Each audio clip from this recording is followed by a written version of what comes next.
Então, a gente vai aqui, né, para Eclesiastes 5, onde Salomão ele fala sobre a humanidade, né, a questão da importância de ser cauteloso e fazer promessas e cumprir fielmente um voto, né? É muito comum que a gente às vezes está empolgado e prometa, né? É como, por exemplo, de repente aquela mulher com seus 30 anos, né, conhece um rapaz com seus 20 e poucos e ela se apaixona por ele se apaixona por ela, e aí ele tem pouca experiência de vida a dois e ela já está vindo, né, de repente um relacionamento desfeito, alguma coisa assim, e ela já tem ideia, né, de como os homens são, né? Então, por exemplo, antes, né, de pau o homem é um, depois de pau o homem é outro, e aí nesse caso ele acha que ele vai ser sempre daquele jeito e ela sabe que a coisa não é bem assim, né? E aí nessa situação ele fala: não, eu prometo que você né? Aquela coisa toda, como diria Roberto Carlos, eu te darei o céu, meu bem, e o meu amor também.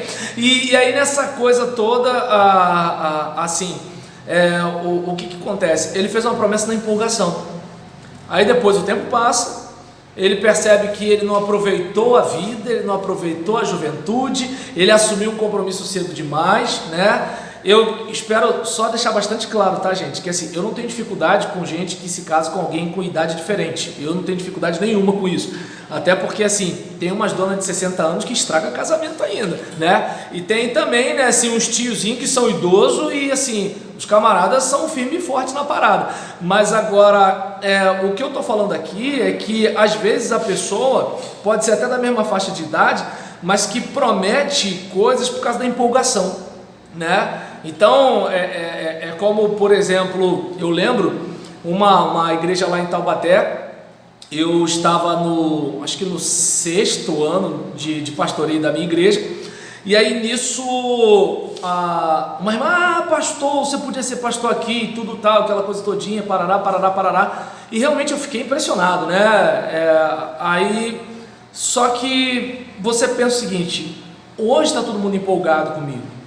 O problema é quando a gente já tiver assim, a mulher tirando o dente para botar no copo antes de dormir, né? O camarada tirou a peruca, né? E assim, ela tá vendo ele careca, as outras pessoas não estão vendo. A questão é o dia a dia, é a TPM, a menopausa, né? As crises conjugais, a falta de luz, o desemprego, essas coisas todas. E aí eu lembro que eu falei com uma irmã, eu falei: irmã, olha só, assim, a gente vai orando, vamos ver o que acontece, tudo tal, só que assim, quando eu cheguei na minha igreja também tinha empolgação. A questão é o dia a dia. E é comum que a gente faça promessas baseadas na empolgação. E a gente precisa ter serenidade de não fazer promessas na empolgação, né? Então é aquele caso, você de repente está feliz, e aí você fala: ó, conta comigo, amanhã não sei o que lá. Você bateu a meta no trabalho, aí você fala assim: olha, eu liguei para 100 pessoas nessa semana que vem eu vou ligar para 200, me dá 200, tem certeza? Claro, porque você está feliz, você está empolgado.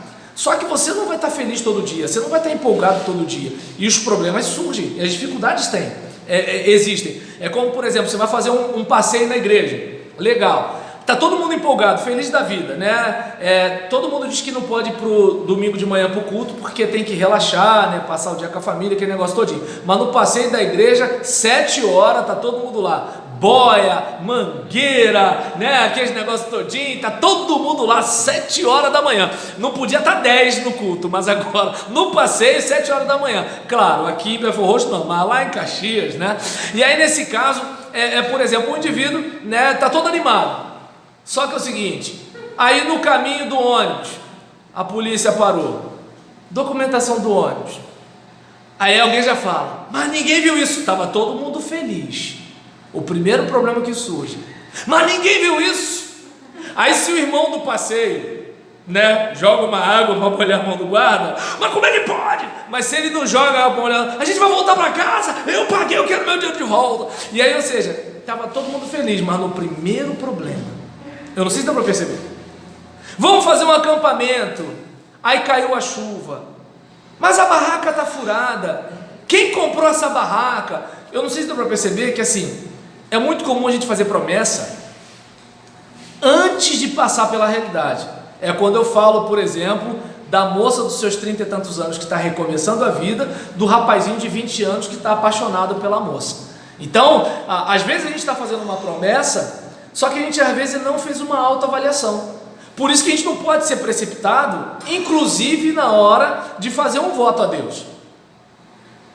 Eu lembro, por exemplo, quando eu dirigi a congregação na favela do Dique, e era muito difícil conseguir gente para trabalhar, né? Porque eu lembro da primeira vez, na época era retroprojetor, então só as igrejas que tinham uma condição um pouquinho melhor tinham um data show. E as que não tinham, ficava na mão do irmão que tinha mais dinheiro na igreja, que geralmente emprestava, né, alguma coisa, né? Porque tem aquelas pessoas que assim, elas doam para a igreja, mas tem aquelas que doam meio que assim, né, com um barbante na mão, né? Se ela ficar de mão com você, ela leva a bola para casa. Então, tem de tudo, né? Não aqui em Belfort Roxo. Aí nesse caso, por exemplo, tinha um irmão que ele tinha um data show, né, e ele levava para onde ele queria. E aí nesse caso eu pedi para ele porque eu queria passar um filme lá. Então assim, a gente chamou a atenção, a congregação lotou, porque assim, numa época como aquela, não tinha televisão por assinatura, principalmente lá, né, assim, o pessoal não tinha dinheiro para cinema, então assim, e videocassete era para assistir na televisão, nem todo mundo tinha 29 polegadas, então a gente tinha um telão para passar filme, e tacava filme evangélico no povo, aquela coisa todinha e tudo tal. Quando eles estão saindo, aí tem uma batida da polícia, né? Só que aquele pessoal que está descaracterizado. Aí eles tomaram um susto, né? Graças a Deus, né? Tinha um irmão, né? Que ele era cabo do exército, estava com a gente. Aí ele de moto na frente do carro dos irmãos, né? Falando pro pessoal, militar, militar, militar. Aí o cara foi, falou, não, tudo bem e tal, não sei o que, olhou. Mas aqueles irmãos nunca mais voltaram. Detalhe, foi a polícia, entendeu? Eles nunca mais voltaram, né? E assim, vez por outra, era muito difícil conseguir gente lá, né, para ajudar a gente. Aí uma irmã falou assim, Roberlan, se eu conseguir um emprego numa escola, que ela era formada de formação de professores normal, se eu conseguir trabalhar numa escola, Deus me abençoar, né, eu vou trabalhar contigo na congregação. Falei, vou orar. E eu orei, irmãos. Ainda mais 20 e poucos anos, seminarista, eu era muito mais crente que agora. Estou meio desencantado com as coisas que eu vivi. Mas antes, aí fui para o joelho e comecei a orar. Claro, conheci uma irmã, o bom de contatos, né? Conheci uma irmã que era diretora, né, de uma escola. Eu falei assim, eu tenho uma amiga minha, assim, assim, assado. Me dá o currículo dela. Pedi o currículo dela e tal. A irmã empregou. Eu falei, e quando que você vai? Não, mas porque tem que ver, né? Ou seja, você foi para lá? Não, nem ela. Então, assim, a pessoa às vezes ela promete, né? Por isso que eu não sei se dá para perceber. Quando eu falei do caso do casal de namorados, eu não estava falando de casal de namorados. Eu estava falando da empolgação e a gente ter cuidado na hora de fazer promessa na empolgação, né? E aí nesse caso, a gente, por exemplo, observa que às vezes a gente está empolgado. Esse violão aqui, pastor, ora porque ele vai ser dedicado só para a obra do Senhor. Aí daqui a pouco estou eu em casa, na minha aba, sai da minha aba, sai para lá. Não, peraí, não era só para o Senhor lá no culto? Eu não estou dizendo que é pecado você cantar o sol para contrariar, só estou dizendo que é o seguinte, você ia dedicar ele para lá, para o ministério, para a igreja, era um negócio assim, né? Então não dedicasse. Seria seu, você usaria para Deus e estava tudo em paz. Mas você tinha pego aquela coisa, isso aqui é só para Jesus, é só para não sei o que lá, é só para culto, é só... E é como o irmão que fica chateado e pega as coisas de volta, né? Então, assim, ele consagrou, mas desconsagrou quando interessou a parada. Ou então eu consagrei ao Senhor, mas entende? É para eu fazer o que eu bem quiser. Mas não é do Senhor, meu Deus do céu. Não é do Senhor, nós somos sócios. Então, por exemplo... assim, ser cauteloso, né, de ter cuidado, né, vou ter que confiar aqui agora, acabou tudo mesmo. Então, né, em relação à questão da gente fazer promessa, virar para cá agora, né, assim, em relação à questão de fazer promessa, né, tanto que o próprio Jesus, ele fala o quê? Para a gente não jurar. O próprio Jesus fala, não jureis. É para não jurar. Porque é o seguinte, se eu sim é sim, beleza. Se eu não é não, beleza. Né? Agora, por exemplo, você vai jurar para quê? né? Você, por exemplo, vai ficar dizendo, né, que, olha, eu estou jurando por Deus, eu estou jurando por não sei o que lá. Não, vou fazer, não vou fazer. Se der, eu vou fazer. Se não der, não vou fazer. Né? Então é importante, né, a gente ter esse cuidado. E aí, em relação ao que a gente observa aqui, né, Salomão ele chega a falar, inclusive, também da perversão humana, né? Por exemplo, desde o mais pobre até o rei no trono, a gente tem uma capacidade muito grande, né, de ser injusto. A gente tem uma certa facilidade, né, uma propensão pro mal, né? É aquele caso, as pessoas têm aquela ideia de que o doentinho, né, o velhinho, o pobre, eles vão ser bonzinhos. Ninguém é bonzinho, né? É que nem, por exemplo, quando existem algumas pessoas que pegam aquele caminho de fazer um discurso como se assim, todo hétero é violento e todo gay é da paz. Não é verdade.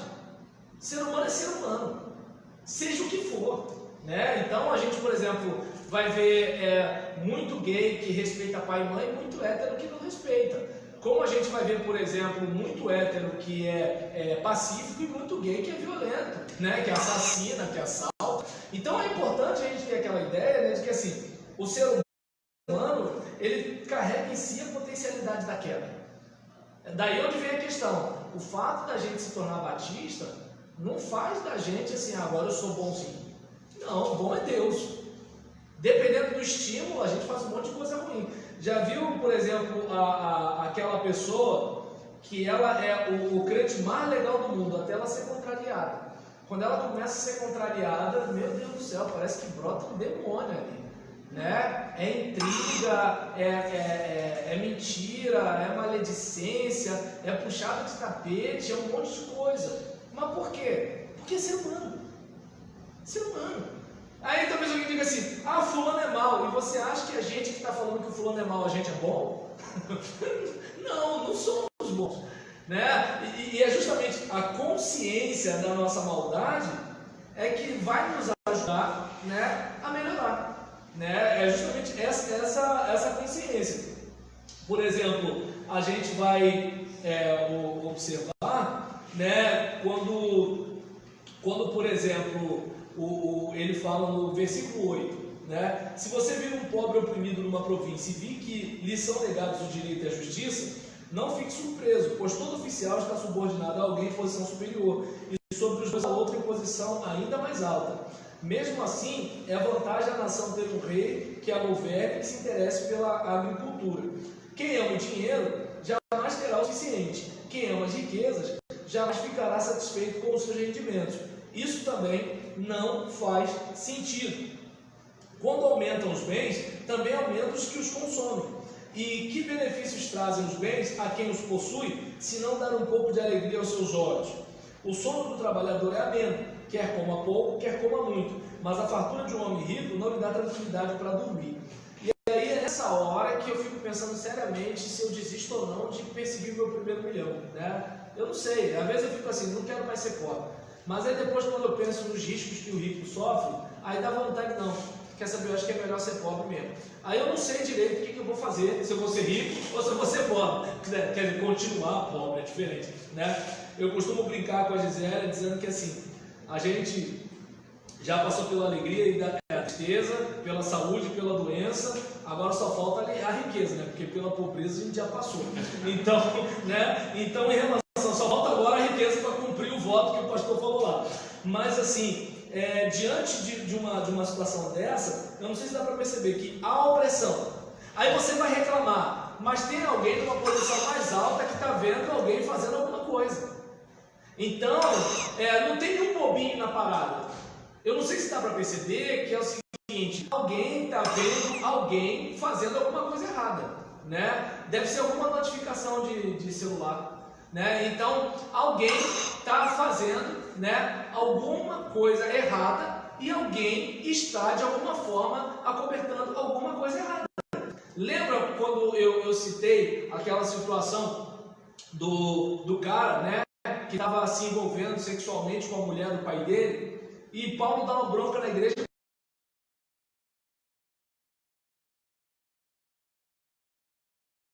A pessoa fica de mal, ela entrega. É aquela seguinte situação, por exemplo, a irmãzinha, né, ela tá na trindade do poste, né, tá ela, o cara e o poste lá, no poste tem luz, obviamente. E aí, a amiga dela, confidente, aquela coisa todinha, sabe de tudo, mas não falou assim, ó, busca ajuda, busca orientação, você é crente e tal, não. Mas aí quando ela se aborrece, pastor, tá sabendo que fulano de tal tá fazendo isso? Aí você percebe que ela não está querendo que o pastor discipline a irmã. Ela está querendo usar o pastor para ferir a irmã. Porque se ela quisesse edificar, ela teria ajudado a irmã antes da irmã ser pega. Então eu não sei se dá para perceber que assim, muita coisa ruim acontece porque a gente finge que não está vendo de acordo com as amizades que a gente tem. E aí qual é o problema disso daí? Primeiro que não é amizade. Porque se você é meu amigo, você vai me ajudar a sair do erro. Agora, se você é seu amigo, aí beleza, você vai dizer que eu estou de parabéns, que está tudo legal, né, aquela coisa todinha. E quando eu não lhe oferecer mais ameaça, ou não lhe oferecer mais ajuda, aí eu não sirvo mais. Aí você pode chegar e falar, né, ah, pô, fulano, não sei o quê, né, como por exemplo, todo mundo está junto no crime, até a hora da delação premiada. Então, assim, se a gente for observar, assim, infelizmente, né, há maldade contra o povo. Por que há maldade contra o povo? Porque existem os maldosos. Então é algo que assim, não tem para onde a gente correr. E aí, conforme a gente observa aqui, né, no capítulo 5, né, a gente vai verificar, né, que ainda tem uma outra situação. Por exemplo, eu não quero mais ser pobre. Aí às vezes no meu desespero, para não voltar à pobreza, eu exploro você. Aí, aquele caso, eu não dou direitos aos meus funcionários. Né? Eu, por exemplo, em relação aos impostos, eu sei que é errado, mas eu até entendo, né? Porque assim, os nossos impostos custeiam, né, lagosta, né, de uma... Mas deixa pra lá. Então, o que acontece? Assim, existem situações, né, que assim, às vezes, a gente, né, como o filme Matrix, às vezes a gente é drenado pelo sistema. Né? O falecido jornalista Ricardo Boechat, ele falava muito isso no Band News, né, que em vez de o Estado servir a sociedade, é a sociedade que, de certa forma, vive alimentando o Estado, como se o Estado fosse um parasita. E vamos e venhamos, né? Se nós observarmos bem, né, por exemplo, está todo mundo dizendo que está preocupado, mais de 100 mil mortes, não sei o que, não sei o que lá. Era simples. Vamos reduzir um pouco os benefícios que a gente tem? Porque só o que eles têm de salário já estava bom pra caramba. Aí ainda tem os auxílios, moradia, paletó e um monte de coisa por aí. Né? A questão, né, da assessoria, dos auxiliares e assim por diante, seja executivo, legislativo, judiciário. Aí você pega, por exemplo, a questão, o dinheiro que foi investido para os hospitais de campanha que ninguém viu. Então a gente percebe que é o seguinte, dinheiro tinha, né? Então você percebe que assim, tinha dinheiro. A pandemia surgiu e ficou claro que tinha. Ah, mas teve que usar mecanismo tal. Tá legal, mas se é para a gente salvar a nossa população da qualidade de vida, por que a gente não fez isso antes? Né? E aí, tudo bem, liberou o dinheiro, o que se faz? Se desvia a verba, comete-se crime, né? E detalhe, e todo mundo com o discurso de que se importa com a sociedade, e um atacando o outro por causa do período eleitoral que vem por aí. Então aí você olha uma situação dessa, né, em que assim, você está todo mundo vendo, isso aqui está errado. Aí o camarada, por exemplo, ele às vezes ele é até preso, mas ele ganha um habeas corpus, ele tem um contato com não sei quem de tal lugar, né, e uma certa elite, né, do nosso judiciário vai e não, isso aqui agora não é mais errado. Então você olha essa situação toda, aí eu lembro de uma música do Biquíni Cavadão, quando ele falava, né, eu sou do povo, eu sou o Zé Ninguém, e aqui embaixo as leis são diferentes, né? Então a gente vai vendo, né, algumas situações, e aí o cara fala assim, ah, eu quero ser rico também. Só que às vezes para ser rico, não estou dizendo que é errado ser rico. A Bíblia não diz que o dinheiro é a raiz de todos os males. A Bíblia diz que o amor do dinheiro é a raiz de todos os males. O problema é que o indivíduo ele quer subir usando as pessoas como degraus. Ele quer explorar as pessoas. Entende? E alguém vai falar assim, não, mas eu sou pobre. Tá, às vezes eu dou calote na cantina da igreja, gente. Então, tudo para quê? Para eu ter mais dinheiro. Sabe? E como dizia a minha falecida mãe, dinheiro que não rende, né? As pessoas, elas compram o negócio, não pagam. Gente está comprando, o cara é pobre igual você. Eu por exemplo, lembro, né, quando vinha o paneleiro com a tapeçaria e tudo lá para vender e tudo, eu morava numa vila de casa, e então havia uma rotatividade muito grande de pessoas. Morava, mudava. E aí quando o cara estava com a mudança marcada, e quando ele estava com a mudança marcada, Jesus, só o pai. Quero isso, quero aquilo outro, tudo tal. E aí você olha e fala assim, caramba, né? Ou seja, a pessoa ela quer crescer às custas da desgraça de alguém. É o cara no trabalho que está querendo queimar o filme do outro só porque quer o cargo do outro, né? Então a gente percebe que assim, a pessoa não tem sossego, né? E detalhe, e o fantasma vem, né? É aquele caso, o cara está com várias malas lá, né? Nota de 100 reais, né? Que não é o suficiente, aquele monte de mala e tudo tal. E aí você pensa assim, meu Deus, quanta gente passando dificuldade, quanta gente passando fome, os hospitais de campanha que não foram feitos, né? Então, sabe, aí você olha e é interessante, né? Que assim, praticamente ninguém fala do que acontece, né? Nos estados e nos municípios, né? Então, eu até entendo que as pessoas não se conformem em ter o presidente que a gente tem, mas assim, às vezes as pessoas não veem todos os pontos, sabe? Não veem todas as situações, não veem todo o sistema, né? E aí, digamos, o quanto que nós sacrificamos a mentalidade das nossas crianças por causa de quê? De dinheiro pelo viés artístico, né? Então imagina, né, tem um cara que toca gaita lá na praça, esse cara dificilmente ele tem um patrocínio para... Dificilmente ele vai ter um patrocínio para a cultura. E aí de repente você tem um cantor famoso que tem música na Som Livre, esse cara está ganhando um patrocínio. Aí você vê o BNDES, dificilmente o cara ali que vende churrasquinho, que vende cachorro quente vai conseguir um financiamento. Aí você vê uma empresa enorme, né, um monstro de empresa, um conglomerado que consegue financiamento. E aí você olha para isso, por quê? Porque tem gente, né, que ganha com a desgraça do povo. Tem gente que ganha para a gente não ter asfalto, tem gente que ganha para a gente não ter saúde, tem gente que ganha para a gente não ter segurança, não ter educação. Não vou muito longe, outro dia eu estava dando uma palestra para jovens e adolescentes, né? O tema da palestra é Apague o Fogo. Nem tudo na vida é sexo, né? E aí batendo um papo com eles, né, sobre esse assunto, porque é muito comum essa situação, né? Por exemplo, para casados, a palestra que eu dou é Acenda o Fogo, né? Porque geralmente para o casado é mais complicado esse negócio. Aí nesse caso estou eu falando com eles e eu falei, gente, olha só, em vez de vocês pensarem agora em sexo, que tal vocês pensarem na formação de vocês? Vocês vivem num país em que assim, o Brasil é um dos países que mais gasta com educação, só que gasta mal, né? Então gasta mais do que alguns países que estão na frente. E olha a nossa educação. Né? Hoje na Rádio Jovem Pan eu ouvi que 80% do dinheiro, né, é dedicado, agora não sei qual é o fundo, né, mas relacionado à educação, vai para a questão de custeio mais de professores universitários. Né? E aí você pensa assim, caramba, o ensino fundamental, porque legal, você vai lá para a faculdade, mas você sabe o que é substantivo? Você sabe o que é adjetivo? Você sabe o que é advérbio? Você sabe quando coloca o ponto, quando coloca a vírgula? Não adianta, o que adianta? Você vai fazer faculdade, mas você não sabe interpretar texto. Atirei o Paulo Gato. Quem atirou o Paulo Gato? Entende? O cara não sabe.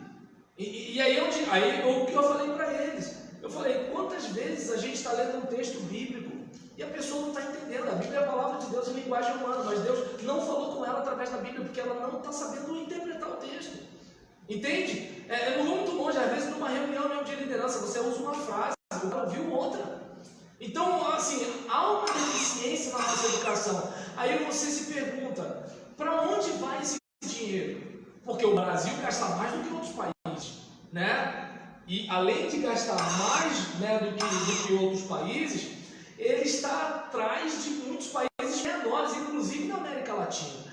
Então aí você olha para uma situação dessa, talvez alguém diga assim, isso não tem nada a ver com Eclesiastes. Tem, claro que tem, claro que tem.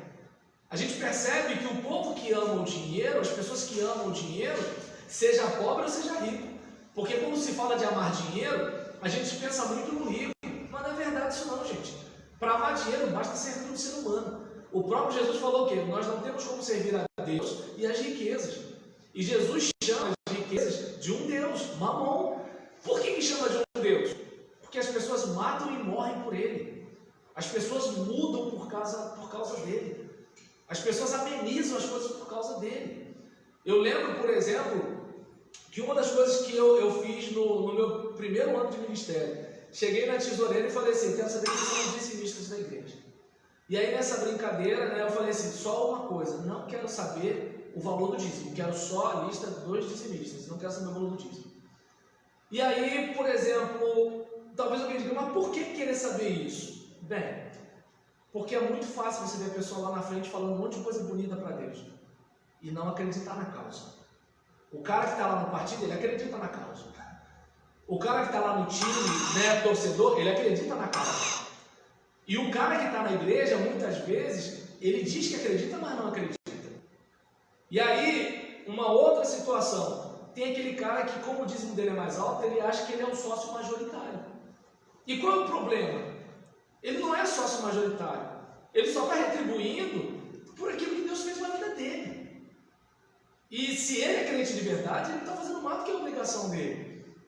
Aí, observa bem, alguém pode olhar assim, mas o que tem a ver dinheiro com a igreja? Aí eu escutava, não, porque a instituição, o sistema e não sei o que lá. Aí eu falava, tá bom, mas na hora de beber água gelada, que é aposentada, que tem que comprar remédio, ela ajuda você a beber água gelada e você está comprando tênis de R$600, isso é honesto?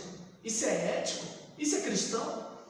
Na hora que, por exemplo, um irmão está precisando de cesta básica, na hora que tem alguém precisando de... Gente, eu já vi situação de precisar de R$600 em remédio. E não era golpe não, a gente comprou o remédio para R$600, irmão. R$600. A pessoa morava numa casa que nem azulejo tinha. E ela precisava tomar aquele remédio, né? E não tinha como, a gente não tinha como divulgar na igreja que estava ajudando, né, uma pessoa com R$600. É um constrangimento. Mas observa bem, a gente só pôde ajudar por causa da fidelidade de alguns irmãos. Mas quem ama o dinheiro, não. Para que esse dinheiro todo para a igreja? Mas na hora que o microfone está ruim, fala assim, mas esse microfone está ruim, o som está ruim. Aí você fica assim, como é que pode? É o amor do dinheiro. É o amor do dinheiro. Né? Aquilo que Deus fala através do profeta Ageu. Você está numa casa bonitinha, mas a minha casa pode ficar em ruínas. Né? Então a gente olha para uma situação dessa e verifica que o amor do dinheiro, gente, não está relacionado apenas a quem é rico. A diferença é que o rico ama o dinheiro e tem o dinheiro. E o pobre ama o dinheiro, mas é um amor não correspondido, entendeu? É mais ou menos assim. Então, mas ama. E é um amor tão prejudicial quanto o outro. Até porque é um pobre dando rasteiro em outro pobre. Como eu falei, imagina, a gente está fazendo um levantamento, né, de dinheiro com a cantina. O cara dá calote com coxinha de galinha e guaraná natural. Meu Deus do céu. Dá vontade de dizer que um cara desse não vai para o céu, né? A salvação pela graça, né? Então, vai que a gente se encontra lá. Mas tu olha assim e fala assim, isso não é de Deus não, irmão. Pelo amor de Deus, né? Gente, com todo carinho, todo respeito, todo amor, quem dá calote em cantina de igreja. Mas, gente, é só não comer, meu Deus do céu. Vai para casa, come seu arroz, feijão e ovo, né? Então, assim, recheio tá frio, hein? Né? Mas não paga. Então, nesse caso, eu não sei, né, se dá pra gente olhar para cá, gente, que assim... A respeito do capítulo 5, né, que assim, a questão, né, da avareza, da injustiça e inclusive da miséria humana. Por exemplo, a gente vai olhar aqui, a partir do versículo 13, né, deixa eu ver aqui, o versículo 13, quando diz: o sono do trabalhador, 13, há um mal terrível que vem debaixo do sol, riquezas acumuladas para a infelicidade do seu possuidor. Eu não sei quantos lembram aqui da morte do PC Farias, que, né, gente, como é que pode? O cara estava cercado de segurança, ele morre, e ninguém sabe de nada, né? Então, assim, o cara tinha dinheiro, ele tinha uma condição, né? E aí você olha e fala assim, quer dizer que seu dinheiro talvez não lhe proteja, né? Você está com o carro blindado, mas você vai sair do carro uma hora, e aí? Você vai ter que ir até o carro, você vai ter que entrar no carro uma hora, né? Você está com segurança na sua mansão, mas se aquele segurança ali é contratado por alguém que está pagando mais para ele eliminar você. Então, eu não estou falando, pelo amor de Deus, gente, não desistam de ser ricos por causa do que eu estou falando não, tá bom? Sejam ricos, mas agora, e continuem membros aqui, né? Porque assim, tem crente que melhora um pouquinho de vida, vai para PIB do Recreio, né? O cara mora na Baixada, mas ele vai para PIB do Recreio, né? Então, nesse caso, pastor, não, porque aqui está muito difícil, mas você mora aqui, irmão. Não, mas sabe como é que é, né? Então, nessa situação, né, muitas vezes a pessoa adquire riqueza, mas é infeliz, né? Versículo 14: se as riquezas se perdem no mau negócio, nada ficará para o filho que lhe nascer. Lembra do que eu falei agora, da fragilidade que eu não tinha? Então eu sou obrigado a que cada passo que eu dou eu tenho que pensar, né? Porque agora não existe só eu.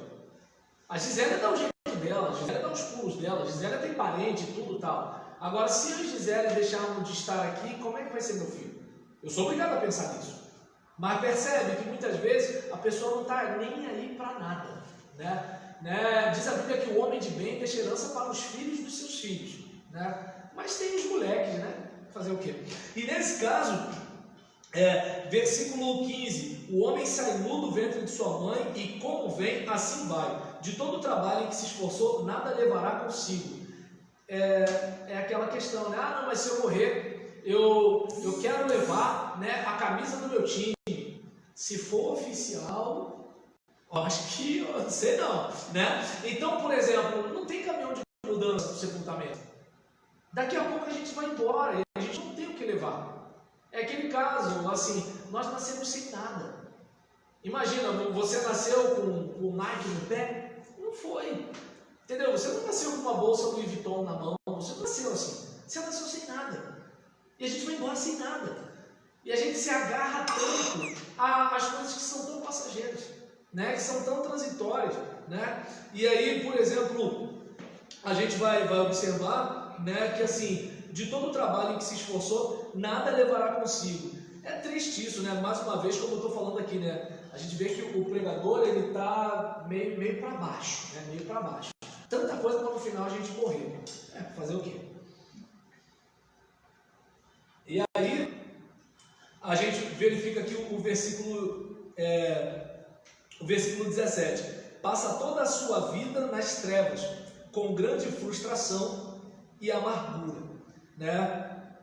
Assim descobri que o melhor e o que vale a pena é comer, beber e desfrutar o resultado de todo o esforço que se faz debaixo do sol durante os poucos dias da vida que Deus dá ao homem, pois essa é a sua recompensa. Então, e às vezes a gente nem isso faz, né? Na correria para ganhar dinheiro, às vezes a gente não come direito.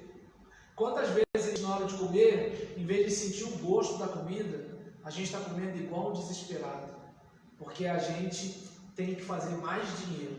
E assim, se você está comendo um contrafilé, possivelmente você já fez um dinheiro razoável. Sinta o gosto dessa carne, porque vem períodos como o que a gente está passando hoje, que comprar contrafilé já não é uma coisa tão fácil, né? Geralmente a pessoa para comer contrafilé vai no rodízio ou na casa, né, do irmão fulano que está fazendo um churrasco, né? Se ele não comprar, a bola da pá, entendeu?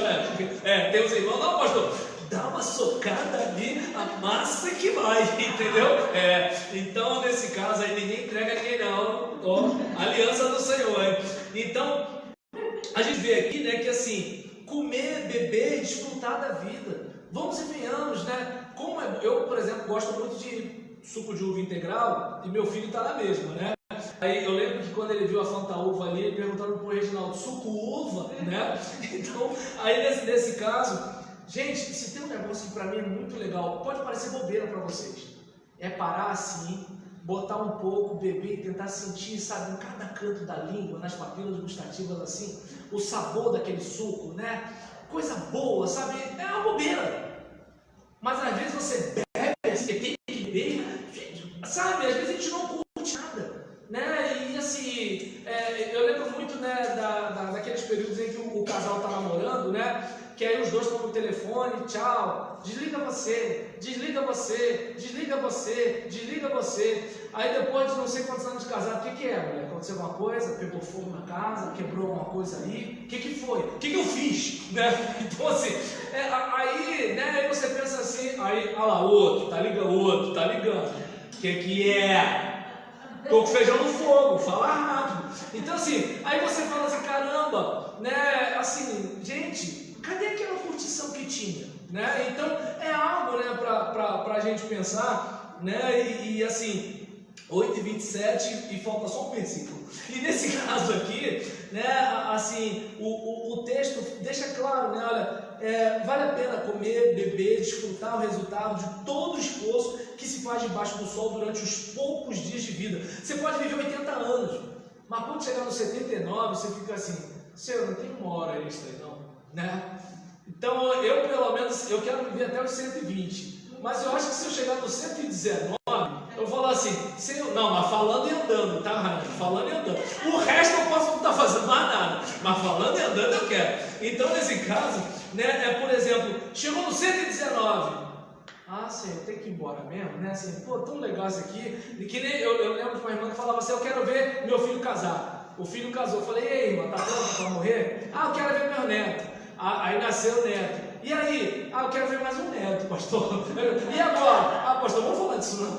Entendeu? Ou seja, antes, né, só ia morrer depois que o filho casasse. Depois que o filho casou, começou a querer prorrogação. Então, eu lembro de Gonzaguinha quando ele fala da vida, né, que é sempre desejada, por mais que esteja errada. Ninguém quer a morte, só saúde e sorte. Quer ver você parar com a reclamação? Ah, pastor, não sei o que lá. Quer morrer, irmão? E vira essa boca pra lá, né? Ou morre ou enfrenta o problema, não tem onde correr, né? Então, e aí, por exemplo, o versículo 19: e quando Deus concede riquezas e bens a alguém e o capacita a desfrutá-los, a aceitar a sua sorte e a ser feliz em seu trabalho, isso é um presente de Deus. Que bom! Você ganha 2 salários, curta os 2 salários. Ganha 10, curta os 10. Ganha 20, curta os 20. É milionário, curta os seus milhões. Entende? Está desempregado? Pô, vai tentando ali. Curte o ovo frito que você conseguiu. Curte o almoço que o colega de trabalho pagou. Porque em todos os momentos Deus está abençoando você. Deus está abençoando você, né? E o versículo 20 fala: raramente essa pessoa reflete no fato de que a sua vida é curta, porque Deus o mantém ocupado com alegria no coração. Ou seja, se você curte a vida, pô, mas a gente vai morrer. Enquanto a gente não morre, tem tanta